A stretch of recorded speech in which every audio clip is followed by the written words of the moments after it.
Let me close with this. Throughout our history, we've emerged from previous crises stronger than we were before the crisis.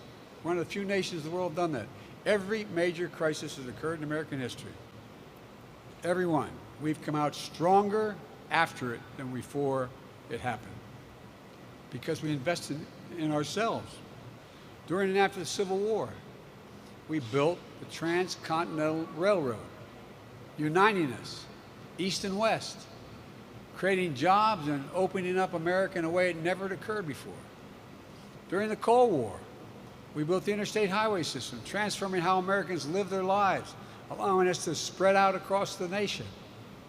And now, as we work to put the COVID-19 pandemic behind us, we will build an economy of the 21st century.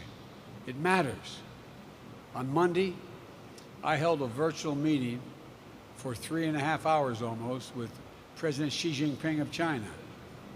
Years ago, when I was vice president, I was in China with him. We were near the Tibetan plateau, and we had over 25 hours of private meetings, me and an interpreter and he an interpreter. We got to know one another. Well, guess what? He turned to me one day, this is God's truth, my word is abiding, and said, "Can you define America for me?" And I said, "Absolutely," in one word: possibilities. Possibilities. We're the only nation in the world that believes everything was within our ambit. There's nothing impossible once we set our mind to it.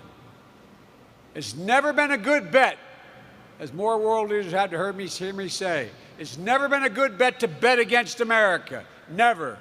There's no limit to what the American people can do. No limit to what our nation can do. Because, folks, and this is just not a political speech, I believe this is a fact of history. No limit. Given half a chance, just half a chance, the American people have never, ever, ever, ever let the nation down. Never. Because of this Michigan delegation, this new law gives our people a chance, more than half a chance. We're at an inflection point in world history. Things are changing, not just here, across the world. And the question is, how do we respond to it? What do we do? I truly believe, and I give you my word as abiding this, I truly believe that 50 years from now, historians are going to look back at this moment, the last 2 years and the next 4 or 5 years, and they're going to determine whether or not, in that moment, did America win the competition for the 21st century, or did we lose it? Because that's where we are. All the pieces on the globe are changing. But we got to get back in the game, folks. We don't have to hurt any other nation. We got to get back in the game now. Because, by the way, if we don't get back in the game and able to do it, who else is going to deal with the crises in the Middle East? Who else is going to deal with the Israeli-Palestinian issue? Who else is going to deal with all those issues that affect? Who else is going to be the nation that decides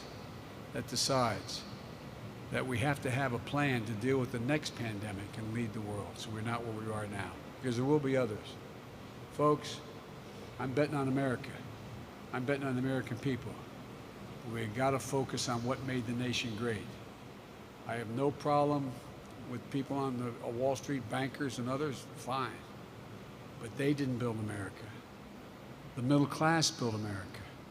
And unions built the middle class.